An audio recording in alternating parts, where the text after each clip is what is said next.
Kenapa sih setiap orang pertemuan selalu ada bersyukur kepada Allah? Bersyukur kepada Tuhan yang Maha Esa. Sekarang kan lagi wabah, tidak ada lagi pandemi. Orang yang malas bersyukur itu balikannya kufur.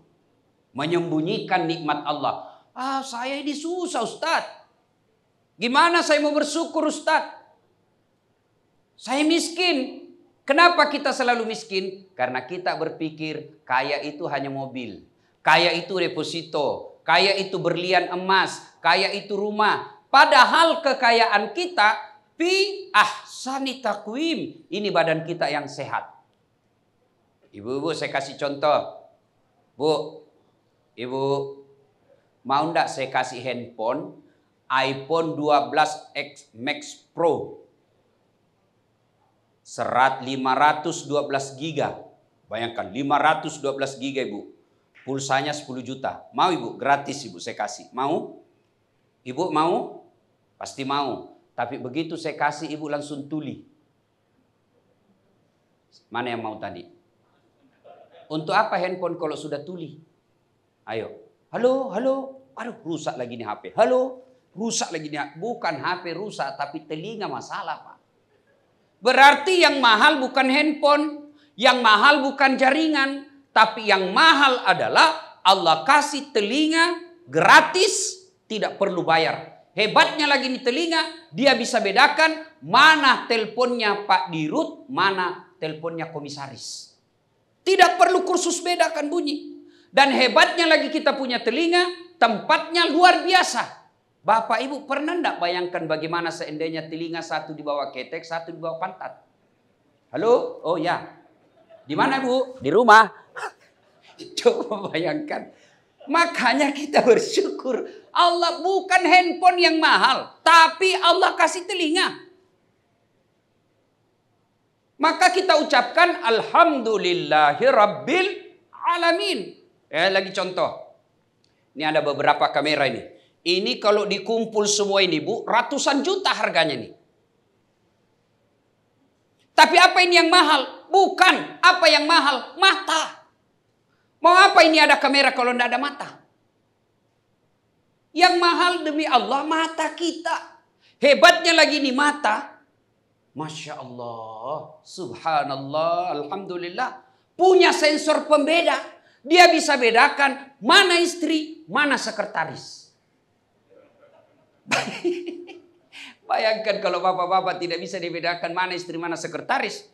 Mana istri, mana tetangga. Tertukar-tukar Pak. Kenapa malam Selasa ini lain-lain rasanya? Oh ternyata security. Maka kita mengucapkan Alhamdulillahi Rabbil Alamin. Kita bersyukur.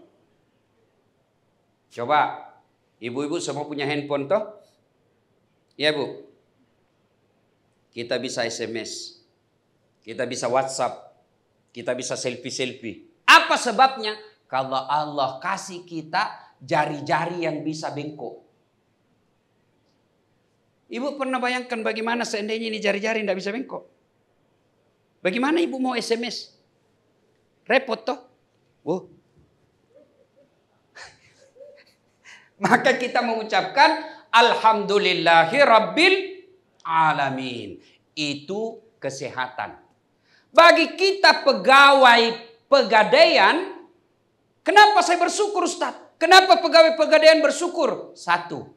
Ada enggak pegawai pegadaian yang dirumahkan selama pandemi? Ada? Buka itu Garuda.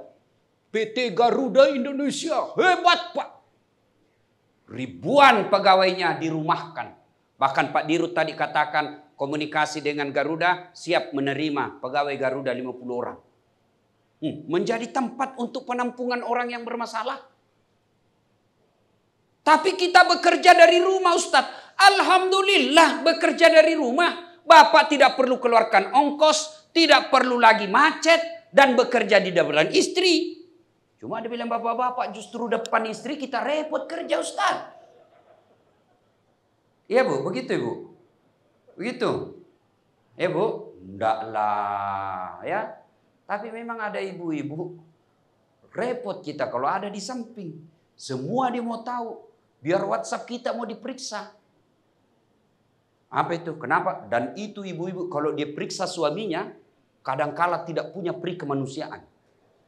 Itu BPK, apa itu? BPKP, jaksa, polisi, KPK. Itu kalau meriksa Pak, masih ada jam istirahatnya Pak. Kalau sudah tiba waktu jam 8 malam, tidak ada pemeriksaan. Aku istirahat dulu, tidur. Tapi kalau istri kita marah Pak diperiksa, dia bangun jam 1 dini hari, kencing. Dia bangun kencing, masih diingat masalah yang tadi pagi Pak. Dia paham, apa itu masalah yang tadi pagi. Maka ibu-ibu, boleh marah sama iswabi, tapi kita lihat-lihat dulu. Kalau sudah bekerja jangan diganggu. Nah ini pertama ya. Bersyukur kita kepada Allah sebagai manusia, badan kita yang bagus. Sebagai pegawai pegadaian, syukurnya kita karena kita tidak dirumahkan. Masih ada yang mengeluh kita dirumahkan Ustaz. Alhamdulillah dirumahkan. Berapa banyak orang yang dikuburkan. Coba. Kenapa kita tidak tahu bersyukur? Karena kita selalu membandingkan orang yang lebih hebat dari kita. Padahal kalau mau bersyukur jangan lihat ke atas tapi lihat ke bawah. Pegawai pegadaian, alhamdulillah kita dengar tadi tidak ada dirumahkan, gaji tetap jalan, bonus pun dapat. Lalu apalagi yang membuat kita tidak bersyukur? Kalau kita bersyukur, alhamdulillah kata Allah, nikmatku kutambah. Nikmat apa? Bapak-bapak bisa jadi sama pegadaian, sama kantornya, sama gajinya. Tapi karena dia bersyukur, maka dia dipromosikan menjadi kepala cabang. Karena dia bersyukur, maka dia dipromosikan menjadi kepala wilayah. Pertanyaannya, bagaimana cara bersyukurnya? Sebagai pribadi bersyukurnya, alhamdulillahirabbil alamin. Maka kalau kita orang Islam, cara bersyukurnya, alhamdulillahirabbil alamin. Pertama, syukur bil lisan. Yang kedua, syukur dengan badan kita. Gimana caranya? Sujud syukur.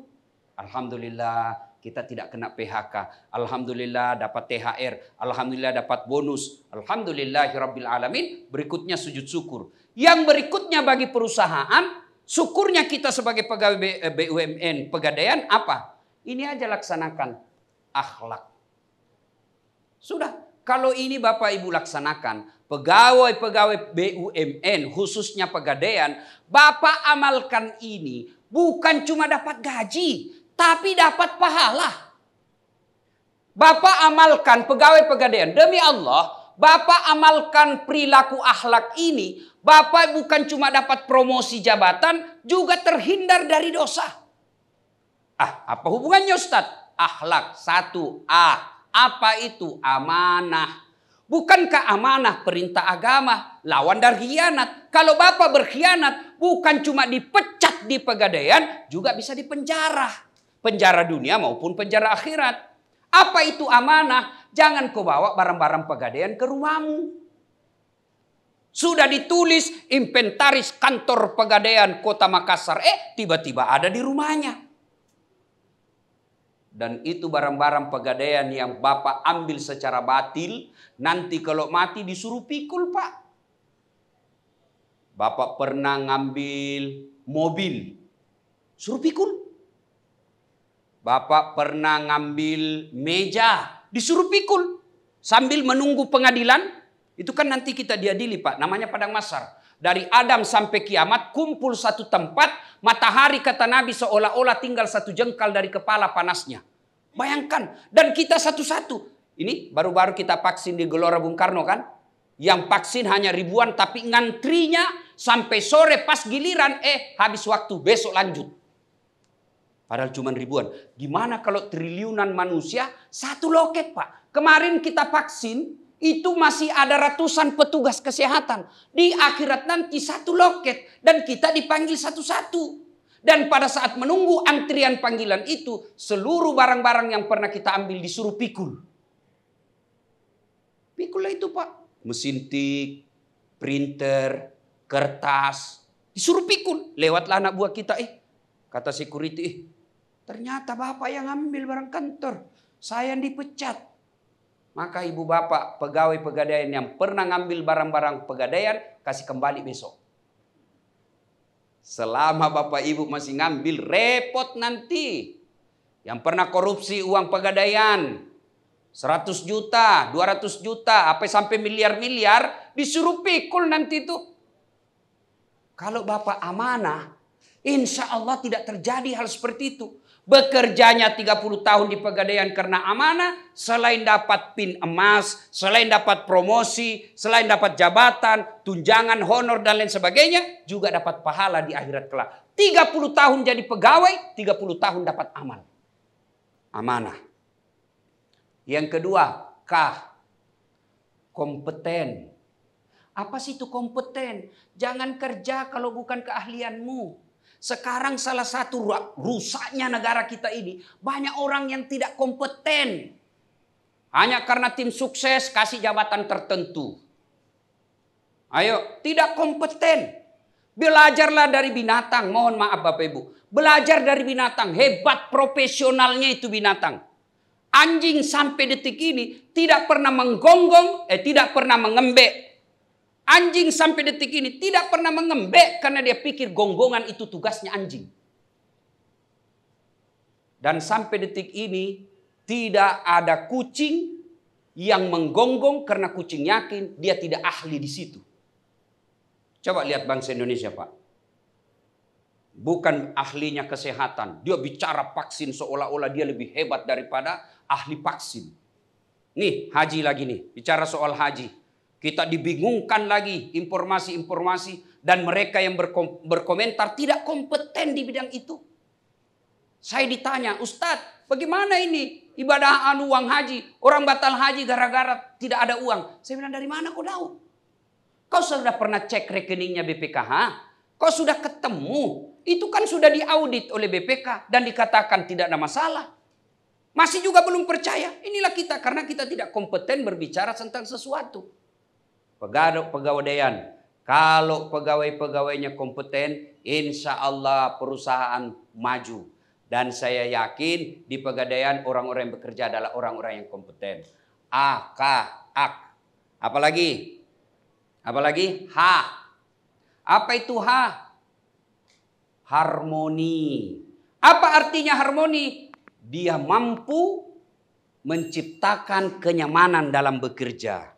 Orang harmoni tidak berbicara soal perbedaan. Di pegadaian ini kalau tidak mampu menerima perbedaan pendapat tidak akan terjadi yang namanya keharmonisan. Nah, harmoni. Kemudian A, K, H, A. Apa itu? Adaptif. Apa adaptif? Dia mampu bekerja sama. Ada orang cerdas, brilian, dia punya gelar bertumpuk-tumpuk. Tapi kalau dia tidak bekerja sama, tidak cocok kerja di kantor. Dia cocoknya ibu rumah tangga, sendiri aja dia di situ masak-masak. Tapi kalau perusahaan, dia harus punya kemampuan untuk adaptif. Dan yang berikutnya adalah loyal. Apa loyal? Ini biasa. Saya pelajari itu Pak Harto. Kenapa Pak Harto mampu bertahan 32 tahun jadi presiden? Salah satu sebabnya karena anak buahnya yang dicari orang loyal. Biar dia cerdas tidak loyal, biasanya berusaha dia jatuhkan bosnya agar dia bisa jadi pimpinan. Itu orang tidak loyal. Tapi jangan loyal kepada pribadi, tapi loyallah kepada pegadaian. Bukan loyal kepada orang per orang, tapi loyalnya kepada perusahaan. Dan yang kelima, kata akhlak itu adalah kolaboratif. Nah, ibu bapak, saudara-saudara sekalian, kalau ini kita amalkan, maka itu wujud cara bersyukurnya kepada Allah Subhanahu wa taala. Ini dulu tema pertama, bersyukur kita kepada Allah. Kalau kita tidak bersyukur, maka bisa jadi kita kena mutasi. Bisa jadi kita kena PHK. Bisa jadi kita dapat pemutusan hubungan kerja. Nih.